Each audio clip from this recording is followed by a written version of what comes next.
सभी भक्तजनों को मेरा निवन प्रणाम। राम राम, जय श्री कृष्णा। पूनम सियाग की दुनिया में आप सभी का बहुत बहुत स्वागत है। श्रीमद् भागवत महापुराण अष्टम स्कंद 12वां अध्याय। मोहिनी रूप को देखकर महादेव जी का मोहित होना।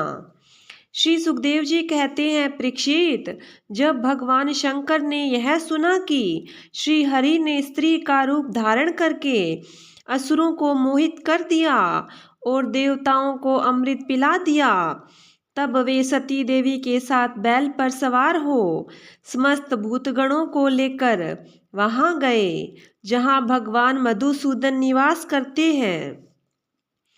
भगवान श्री हरि ने बड़े प्रेम से गौरी शंकर भगवान का स्वागत सत्कार किया।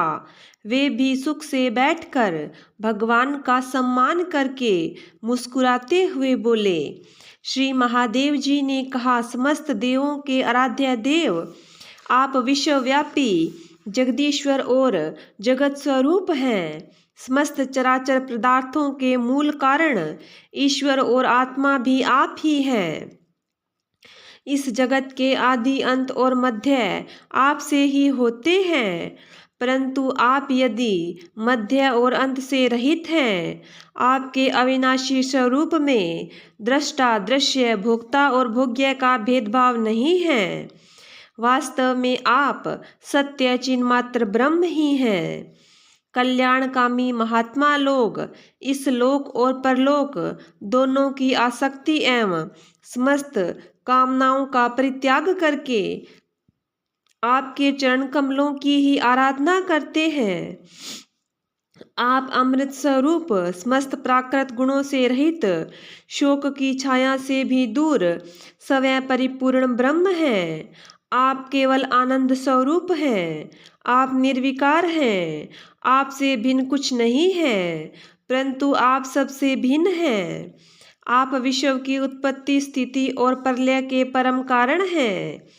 आप समस्त जीवों के शुभाशुभ कर्म फल को देने वाले स्वामी हैं, परंतु यह बात भी जीवों की अपेक्षा से ही कही जाती है।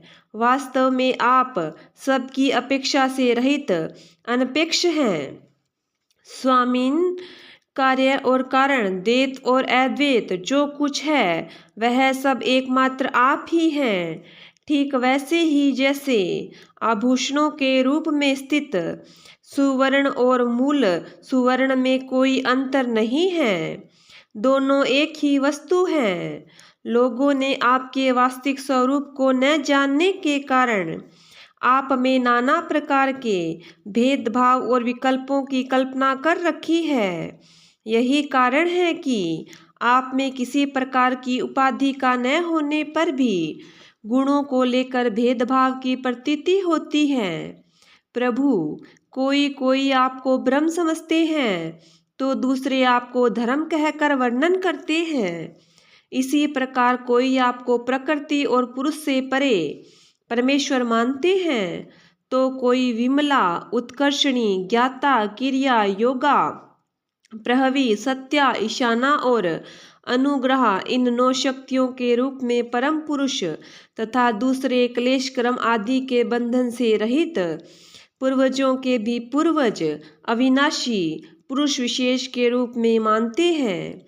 प्रभु, मैं ब्रह्मा और मारीची आदि ऋषि जो सत्वगुण की सृष्टि के अंतर्गत हैं, जब आपकी बनाई हुई सृष्टि का भी रहस्य नहीं जान पाते, तब आपको तो जान ही कैसे सकते हैं। फिर जिनका चित्त माया ने अपने वश में कर रखा है और जो सर्वदा रजोगुणी और तमोगुणी कर्मों में लगे रहते हैं, वे असुर और मनुष्य आदि तो भला जानेंगे ही क्या। प्रभु, आप सर्वात्म और ज्ञान स्वरूप हैं, इसलिए वायु के समान आकाश में अदृश्य रहकर भी आप संपूर्ण चराचर जगत में सदा सर्वदा विद्यमान रहते हैं तथा इसकी चेष्टा, स्थिति, जन्म, नाश, प्राणियों के कर्म एवं संसार के बंधन, मोक्ष सभी को जानते हैं। प्रभु, आप जब गुणों को स्वीकार करके लीला करने के लिए बहुत से अवतार ग्रहण करते हैं, तब मैं उनका दर्शन करता ही हूँ। अब मैं आपके इस अवतार को भी दर्शन करना चाहता हूँ, जो आपने स्त्री रूप में ग्रहण किया था, जिससे दैत्यों को मोहित करके आपने देवताओं को अमृत पिलाया। स्वामिन, उसी को देखने के लिए हम सब आए हैं। हमारे मन में उसके दर्शन का बड़ा कौतूहल है। श्री सुखदेव जी कहते हैं, जब भगवान शंकर ने विष्णु भगवान से यह प्रार्थना की, तब वे गंभीर भाव से हंसकर शंकर जी से बोले। श्री विष्णु भगवान ने कहा, शंकर जी, उस समय अमृत का कलश दैत्यों के हाथ में चला गया था, अतः देवताओं का काम बनाने के लिए और दैत्यों का मन एक नए कौतूहल की ओर खींच लेने के लिए ही मैंने वह स्त्री रूप धारण किया था। देव शिरोमणे, आप उसे देखना चाहते हैं, इसलिए मैं आपको वह रूप दिखाऊंगा, परंतु वह रूप तो कामी पुरुषों को ही आदरणीय है, क्योंकि वह काम भाव को उत्तेजित करने वाला है। श्री सुखदेव जी कहते हैं, इस तरह कहते कहते विष्णु भगवान वही अंतर्ध्यान हो गए और भगवान शंकर सती देवी के साथ चारों ओर दृष्टि दौड़ाते हुए वहीं बैठे रहे। इतने में ही उन्होंने देखा कि सामने एक बड़ा सुंदर उपवन है। उसमें भांति भांति के वृक्ष लग रहे हैं, जो रंग बिरंगे फूलों और लाल लाल कपोलों से भरे पूरे हैं। उन्होंने यह भी देखा कि उस उपवन में एक सुंदरी स्त्री गेंद उछाल उछाल कर खेल रही है। वह बड़ी ही सुंदर साड़ी पहने हुए है और उसके कमर में करधनी की लड़ियां लटक रही है। गेंद के उछालने और लपक कर पकड़ने से उसके स्तन और उन पर पड़े हुए हार हिल रहे हैं। ऐसा जान पड़ता था मानो इसके भार से उसकी पतली कमर पग पग पर टूटते टूटते बच जाती है। वह अपने लाल लाल पल्लवों के समान सुकुमार चरणों से बड़ी कला के साथ ठुमक ठुमक चल रही है। उछलता हुआ गेंद जब इधर उधर छलक जाता था, तब वह लपक कर उसे रोक लेती थी। इससे उसकी बड़ी बड़ी चंचल आंखें कुछ उद्विग्न सी हो रही थी। उसके कपोलों पर कानों के कुंडलों की आभा जगमगा रही थी और घुंघराली काली काली अलकें उन पर लटक रही थी, जिससे मुख और भी उल्लासित हो उठता था। जब कभी साड़ी सरक जाती और केशों की वेणी खुलने लगती, तब अपने अत्यंत सुकुमार बाएं हाथ से वह उन्हें संभाल सवार लिया करती। उस समय भी वह दाहिने हाथ से गेंद उछाल उछाल कर सारे जगत को अपनी माया से मोहित कर रही थी। गेंद से खेलते खेलते उसने तनिक सलज्जा भाव से मुस्कुराकर तिरछी नजर से शंकर जी की ओर देखा। बस उनका मन हाथ से निकल गया। वे मोहिनी को निहारने और उसके चितवन के रस में डूबकर इतने विहल हो गए कि उन्हें अपने आप की भी सुधि न रही। फिर पास बैठी हुई सती और गणों की तो याद ही कैसे रहती। एक बार मोहिनी के हाथ से उछलकर गेंद थोड़ी दूर चली गई। वह भी उसके पीछे दौड़ी। उसी समय शंकर जी के देखते देखते वायु ने उनकी झीनी सी साड़ी करधनी के साथ ही उड़ा ली। मोहिनी का एक एक अंग बड़ा ही रुचिकर और मनोरम था। जहाँ आंखें लग जाती लगी ही रहती। यही नहीं, मन भी वही रमण करने लगता। उसको इस दशा में देखकर भगवान शंकर उसकी ओर अत्यंत आकृष्ट हो गए। उन्हें मोहिनी भी अपने प्रति आसक्त जान पड़ती थी। उसने शंकर जी का विवेक छीन लिया। वे उसके हाव भाव से कामातुर हो गए और भवानी के सामने ही लज्जा छोड़कर उसकी ओर चल पड़े। मोहिनी वस्त्रहीन तो पहले ही हो चुकी थी। शंकर जी को अपनी ओर आते देख बहुत लज्जित हो गई। वह एक वृक्ष से दूसरे वृक्ष की आड़ में जाकर छिप जाती और हंसने लगती, परंतु कहीं ठहरती न थी। भगवान शंकर की इंद्रियां अपने वश में नहीं रही, वे कामवश हो गए थे। अतः हथनी के पीछे हाथी की तरह उसके पीछे पीछे दौड़ने लगे। उन्होंने अत्यंत वेग से उसका पीछा करके पीछे से उसका जूड़ा पकड़ लिया और उसकी इच्छा न होने पर भी दोनों भुजाओं में भरकर हृदय से लगा लिया। जैसे हाथी हथनी का आलिंगन करता है, वैसे ही भगवान शंकर ने उसका आलिंगन किया। वह इधर उधर खिसक कर छुड़ाने की चेष्टा करने लगी। इसी छीना झपटी में उसके सिर के बाल बिखर गए।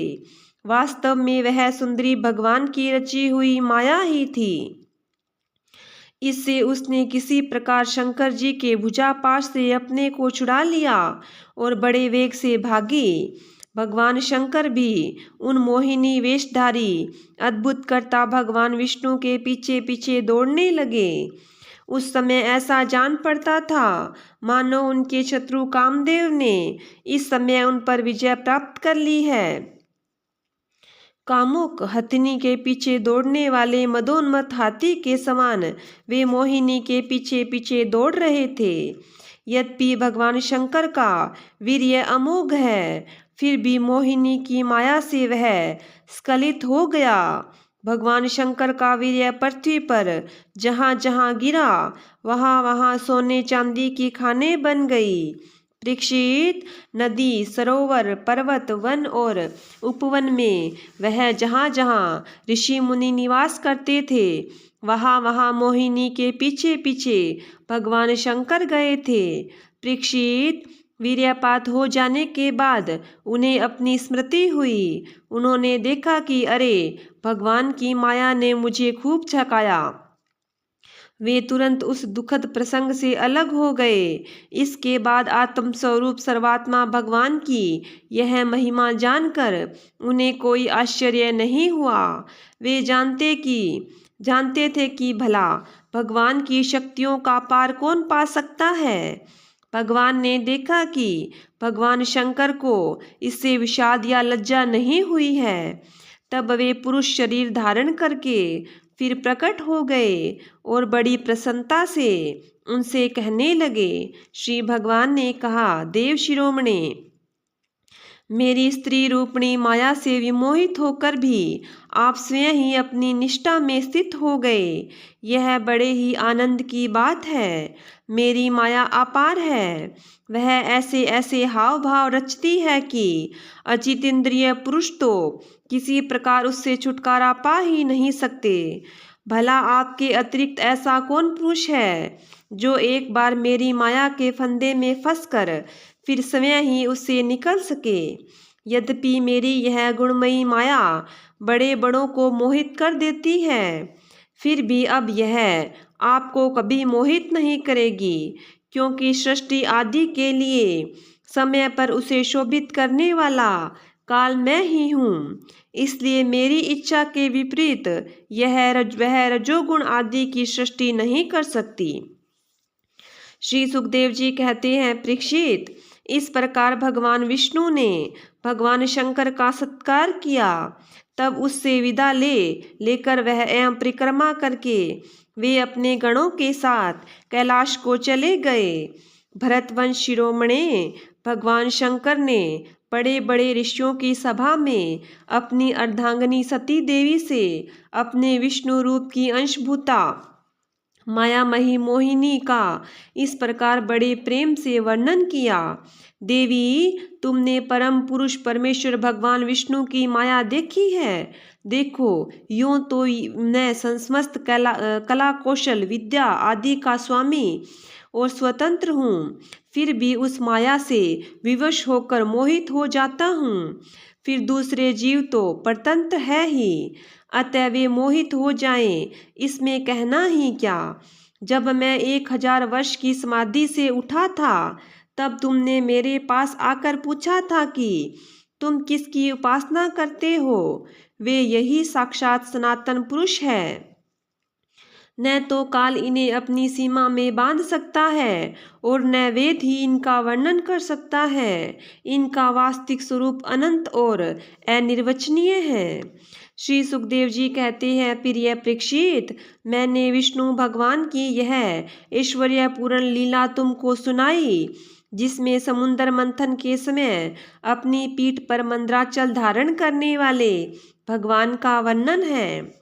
जो पुरुष बार बार इसका कीर्तन और श्रवण करता है, उसका उद्योग कभी और कहीं निष्फल नहीं होता, क्योंकि पवित्र कीर्ति भगवान के गुण और लीलाओं का गान संसार के समस्त क्लेश और परिश्रम को मिटा देने वाला है।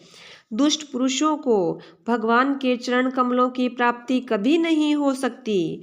वे तो भक्ति भाव से युक्त पुरुषों को ही प्राप्त होते हैं।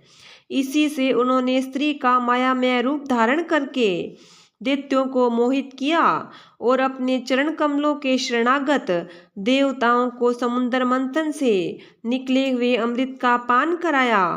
केवल उन्हीं की बात नहीं, चाहे जो भी उनके चरणों की शरण ग्रहण करे, वे उसकी समस्त कामनाएं पूर्ण कर देते हैं। मैं उन प्रभु के चरण कमलों में नमस्कार करता हूँ। 13वां अध्याय, आगामी 7 मनवंतरों का वर्णन। श्री सुखदेव जी कहते हैं, परीक्षित, विवस्वान के पुत्र यशस्वी श्राद्ध देव ही 7वें मनु है।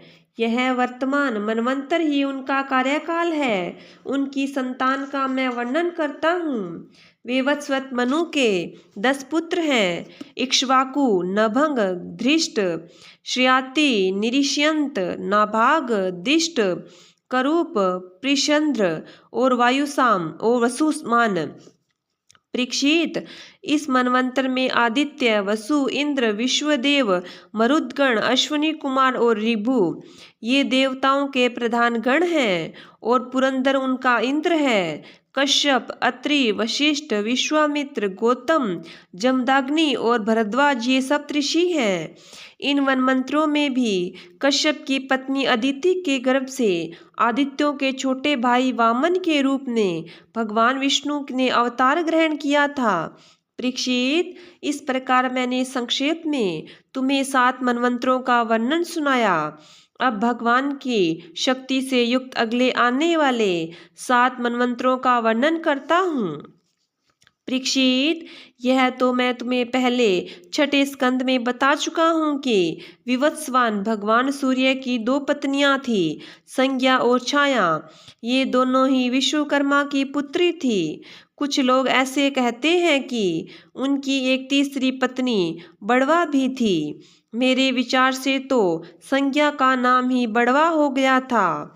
उन सूर्य पत्नियों में संज्ञा से 3 संतान हुई, यम, यमी और श्राद्ध देव। छाया के भी 3 संतानें हुई, सावर्णी, शनैश्चर और तप्ती नाम की कन्या, जो संवत्सर की पत्नी हुई। जब संज्ञा ने बड़वा का रूप धारण कर लिया, तब उससे दोनों अश्विनी कुमार हुए। 8वें मनवंतर में सावर्णी मनु होंगे।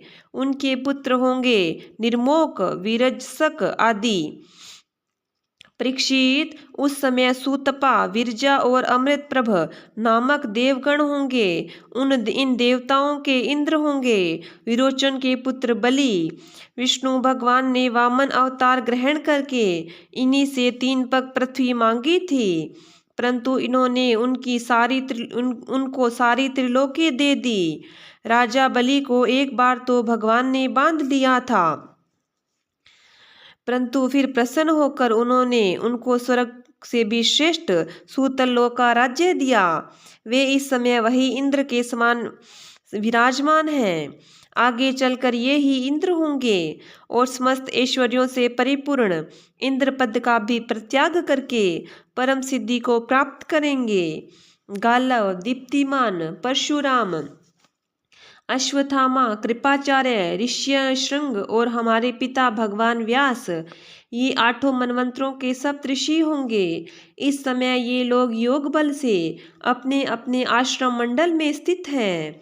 देवगुह्य की पत्नी सरस्वती के गर्भ से सार्वभौम नामक भगवान का अवतार होगा। ये ही प्रभु पुरंदर इंद्र से स्वर्ग का राज्य छीनकर राजा बलि को दे देंगे। परीक्षित, वरुण के पुत्र दक्ष, सावर्णी, नवे मनु होंगे। भूत केतु, दीप्त केतु आदि उनके पुत्र होंगे। पार, मरीचि, गर्भ आदि देवताओं के गण होंगे और अद्भुत नाम के इंद्र होंगे। उस मनवंतर में द्युतिमान और सप्तऋषि होंगे। आयुष्मान की पत्नी अंबुधारा के गर्भ से ऋषभ के रूप में भगवान का कला अवतार होगा। अद्भुत नामक इंद्र उन्हीं की दी हुई त्रिलोकी का उपभोग करेंगे। 10वें मनु होंगे उपश्लोक के पुत्र ब्रह्म, सावर्णी, उनमें समस्त सद्गुण निवास करेंगे। भूरिसेन आदि उनके पुत्र होंगे और हविष्मान, सुकृति, सत्य, जय, मूर्ति आदि सप्तऋषि, सुवासन, विरुद्ध और देवताओं के गण और इंद्र होंगे शंभु। विश्वसृज की पत्नी विशुचि के गर्भ से भगवान विश्वक्सेन के रूप में अंश अवतार ग्रहण करके शंभु नामक इंद्र से मित्रता करेंगे। 11वें मनु होंगे अत्यंत संयमी धर्म, सावर्णी, उनके सत्य, धर्म आदि 10 पुत्र होंगे। विहंगम, कामगम, निर्वाण रुचि आदि देवताओं के गण होंगे। अरुण आदि सप्तऋषि होंगे और वेदृत नाम के इंद्र होंगे। आर्यक की पत्नी वेदृता के गर्भ से धर्म सेतु के रूप में भगवान का अंश अवतार होगा। उसी रूप में वे त्रिलोकी की रक्षा करेंगे। परीक्षित, 12वें मनु होंगे रुद्र, सावर्णी, उनके देववान, उपदेव और देवश्रेष्ठ आदि पुत्र होंगे। उस मनवंतर में ऋतधामा नामक इंद्र होंगे और हरित आदि देवगण। तपोमूर्ति, तपस्वी, आग्नेन्द्र आदि सप्तऋषि होंगे। सत्य सहा की पत्नी सुनीता के गर्भ से सावधान के रूप में भगवान का अंश अवतार होगा और उसी रूप में भगवान उस मनवंतर का पालन करेंगे। 13वें मनु होंगे परम जितेंद्रिय देव, सावर्णी, चित्रसेन, विचित्र आदि उनके पुत्र होंगे। सुकर्म और सुत्राम आदि देवगण होंगे और इंद्र का नाम होगा दिविस्पति। उस समय निर्मोक और तत्वदर्श आदि सप्तऋषि होंगे। देवहोत्र की पत्नी बृहति के गर्भ से योगेश्वर के रूप में भगवान का अंश अवतार होगा और उसी रूप में भगवान दिवस्पति को इंद्र पद देंगे। महाराज, 14वें मनु होंगे इंद्र, सावर्णी, उरु, गंभीर बुद्धि आदि उनके पुत्र होंगे। उस समय पवित्र चाक्षुष और देवगण होंगे और इंद्र का नाम होगा सुचि। अग्नि, बाहु, सुचि, शुद्ध और मागध आदि सप्तऋषि होंगे। उस समय सत्रायण की पत्नी विताना के गर्भ से बृहद भानु के रूप में भगवान अवतार ग्रहण करेंगे तथा कर्म कांड का विस्तार करेंगे। परीक्षित, ये 14 मनवंतर भूत, वर्तमान और भविष्य तीनों ही काल में चलते रहते हैं।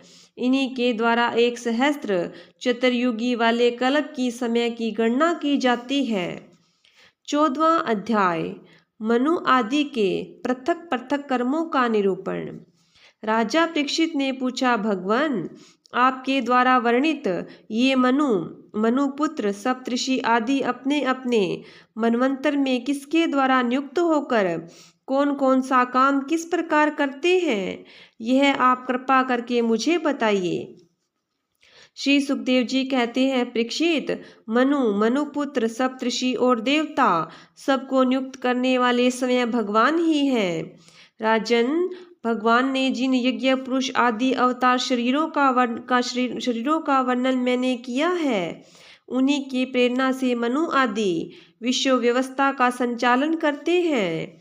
चतुर्युगी के अंत में समय के उलटफेर से जब श्रुतियां नष्ट प्राय हो जाती है, तब सप्तऋषिगण अपनी तपस्या से पुनः उनका साक्षात्कार करते हैं। उन श्रुतियों से ही सनातन धर्म की रक्षा होती है। राजन, भगवान की प्रेरणा से अपने अपने मनवंतर में बड़ी सावधानी से सब के सब मनु पृथ्वी पर चारों चरण से परिपूर्ण धर्म का अनुष्ठान करते हैं। मनुपुत्र मनवंतर भर काल और देश दोनों का विभाजन करके प्रजा पालन तथा धर्म पालन का कार्य करते हैं। पंच महायज्ञ आदि कर्मों में जिन ऋषि, पितृ, भूत और मनुष्य आदि का संबंध है, उनके साथ देवता उस मनवंतर में यज्ञ का भाग स्वीकार करते हैं। इंद्र भगवान की दी हुई त्रिलोकी की अतुल संपत्ति का उपभोग और प्रजा का पालन करते हैं। संसार में यथेष्ट वर्षा करने का अधिकार भी उन्हीं को है।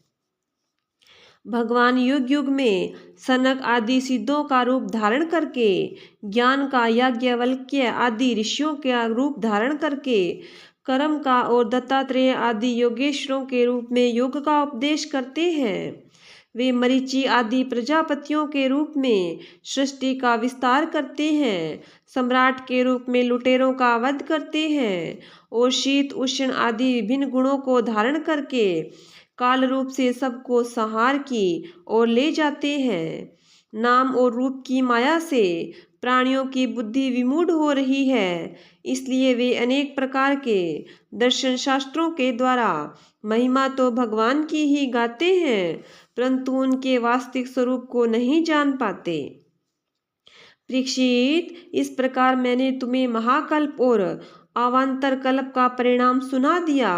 पुराण तत्व के विद्वानों ने प्रत्येक अवान्तर कल्प में 14 मनवंतर बतलाए हैं। 15वां अध्याय, राजा बलि की स्वर्ग पर विजय। राजा परीक्षित ने पूछा, भगवान श्री हरि स्वयं ही सबके स्वामी हैं, फिर उन्होंने दीनहीन की भांति राजा बलि से 3 पग पृथ्वी क्यों मांगी तथा जो कुछ वे चाहते थे वह मिल जाने पर भी उन्होंने बलि को बांधा क्यों? मेरे हृदय में इस बात का बड़ा कौतूहल है कि स्वयं परिपूर्ण यज्ञेश्वर भगवान के द्वारा याचना और निरपराध का बंधन, ये दोनों ही कैसे संभव हुए? हम लोग यह जानना चाहते हैं। श्री सुखदेव जी ने कहा, परीक्षित, जब इंद्र ने बलि को पराजित करके उनकी संपत्ति छीन ली और उनके प्राण भी ले लिए, तब भृगुनंदन शुक्राचार्य ने उन्हें अपनी संजीवनी विद्या से जीवित कर दिया। इस पर शुक्राचार्य जी के शिष्य महात्मा बलि ने अपना सर्वस्व उनके चरणों में चढ़ा दिया और वे तन मन से गुरु जी के साथ ही समस्त भृगुवंशी ब्राह्मणों की सेवा करने लगे। इससे प्रभावशाली भृगुवंशी ब्राह्मण उन पर बहुत प्रसन्न हुए। उन्होंने स्वर्ग पर विजय प्राप्त करने की इच्छा वाले बलि का महाभिषेक की विधि से अभिषेक करके उनसे विश्वजीत नाम का यज्ञ कराया। यज्ञ की विधि से हविष्यों के द्वारा जब अग्नि देवता की पूजा की गई, तब यज्ञ कुंड में से सोने की चद्दर में मढ़ा हुआ एक बड़ा सुंदर रथ निकला।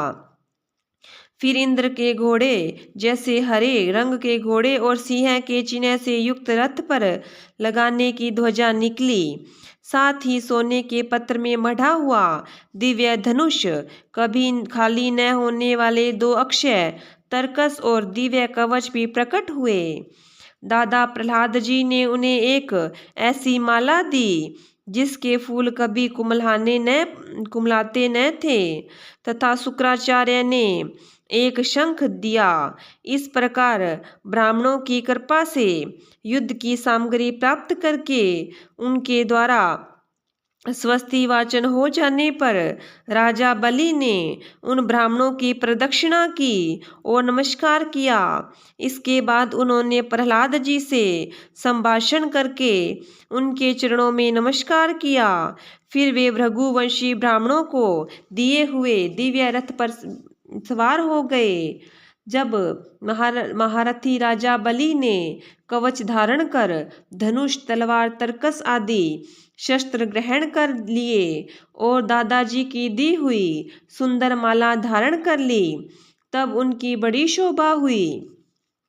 उनकी भुजाओं में सोने के बाजूबंद और कानों में मकराकृत कुंडल जगमगा रहे थे। उनके कारण रथ पर बैठे हुए वे ऐसे सुशोभित हो रहे थे मानो अग्नि कुंड में अग्नि प्रज्वलित हो रही हो। उनके साथ उनके समान ऐश्वर्य बल और विभूति वाले द्वितीय सेनापति अपनी अपनी सेना लेकर हो लिए। ऐसा जान पड़ता था मानो वे आकाश को पी जाएंगे और अपने क्रोध भरे प्रज्वलित नेत्रों से समस्त दिशाओं को क्षितिज को भस्म कर डालेंगे। राजा बलि ने इस बहुत बड़ी आसुरी सेना को लेकर उसका युद्ध के ढंग से संचालन किया और तथा आकाश और अंतरिक्ष को कंपाते हुए सकल ऐश्वर्यों से परिपूर्ण इंद्रपुरी अमरावती पर चढ़ाई की। देवताओं की राजधानी अमरावती में बड़े बड़े सुंदर सुंदर नंदनवन आदि उद्यान और उपवन हैं। उन उद्यानों और उपवनों में पक्षियों के जोड़े चहकते रहते हैं। मधुलोभी भौरे मतवाले होकर गुनगुनाते रहते हैं। लाल लाल नए नए पत्तों फल और पुष्पों से कल्प वृक्षों की शाखाएं लदी रहती है। वहाँ के सरोवरों में हंस सारस चकवे और बतखों की भीड़ लगी रहती है। उन्हीं में देवताओं द्वारा सम्मानित देवांगनाएं जल क्रीड़ा करती रहती है। ज्योतिर्मय आकाश गंगा ने खाई की भांति अमरावती को चारों ओर से घेर रखा है। उसके चारों ओर बहुत ऊंचा सोने का परकोटा बना हुआ है जिसमें स्थान स्थान पर बड़ी बड़ी अटारियां बनी हुई है। सोने के किवाड़ द्वार द्वार पर लगे हुए हैं और स्फटिक मणि के गोपुर नगर की भारी फाटक हैं। उसमें अलग अलग बड़े बड़े राजमार्ग हैं। स्वयं विश्वकर्मा ने ही उस पुरी का निर्माण किया है। सभा के स्थान, खेल के चबूतरे और रथ चलने के बड़े बड़े मार्गों से वह शोभायमान है। 10 करोड़ विमान उनमें सर्वदा विद्यमान रहते हैं और मणियों के बड़े बड़े चौराहे एवं हीरे और मूंगे की वेदियां बनी हुई हैं। वहाँ की स्त्रियां सर्वदा 16 वर्ष की सी रहती हैं। उनका यौवन और सौंदर्य स्थिर रहता है। वे निर्मल वस्त्र पहनकर अपने रूप की छटा से इस प्रकार दीप्यमान रहती है जैसे अपनी ज्वालाओं से अग्नि। देवांगनाओं के जुड़े से गिरे हुए नवीन सुगंधित पुष्पों की सुगंध लेकर वहाँ के मार्गों में मंद मंद हवा चलती रहती है। सुनहली खिड़कियों में से अगर की सुगंध से युक्त सफ़ेद धुआं निकल निकल कर वहाँ के मार्गों को ढक दिया करता है। उसी मार्ग से देवांगनाएं जाती आती है। स्थान स्थान पर मोतियों की झालरों से सजाए हुए चंदोवे तने रहते हैं। सोने की मणियां पताकाएं फहराती रहती है। छज्जों पर अनेकों झंडियां लहराती रहती है। मोर कबूतर और भौरे कलगान करते रहते हैं। देवांगनाओं के मधुर संगीत से वहाँ सदा ही मंगल छाया रहता है। मृदंग शंख नगाड़े ढोल वीणा वंशी मंजीरे और रिष्टियाँ आदि बजती रहती हैं। गंधर्व बाजों के साथ गाया करते हैं और अप्सराएं नाचा करती है। इनसे अमरावती इतनी मनोहर जान पड़ती है मानो उसने अपनी छटा से छटा की अधिष्ठात्री देवी को भी जीत लिया है। उस पुरी में अधर्मी दुष्ट जीवद्रोही ठग मानी कामी और लोभी नहीं जा सकते। जो इन दोषों से रहित है वे ही वहाँ जाते हैं। असुरों की सेना के स्वामी राजा बलि ने अपनी बहुत बड़ी सेना से बाहर की ओर सब ओर से अमरावती को घेर लिया और इंद्रपत्नियों के हृदय में भय का संचार करते हुए उन्होंने शुक्राचार्य जी के दिए हुए महान शंख को बजाया। उस शंख की ध्वनि सर्वत्र फैल गई। इंद्र ने देखा कि बलि ने युद्ध की बहुत बड़ी तैयारी की है, अतः वह देवताओं के साथ वे अपने गुरु बृहस्पति जी के पास गए और उनसे बोले, भगवान, मेरे पुराने शत्रु बलि ने इस बार युद्ध की बहुत बड़ी तैयारी की है। मुझे ऐसा जान पड़ता है कि हम लोग उनका सामना नहीं कर पाएंगे। पता नहीं किस शक्ति से इनकी इतनी बढ़ती हो गई है। मैं देखता हूँ कि इस समय बलि को कोई भी किसी प्रकार से रोक नहीं सकता। वे प्रलय की आग के समान बढ़ गए हैं और जान पड़ता है मुख से इस विश्व को पी जाएंगे, जीभ से दशों दिशाओं को चाट जाएंगे और नेत्रों की ज्वाला से दिशाओं को भस्म कर देंगे।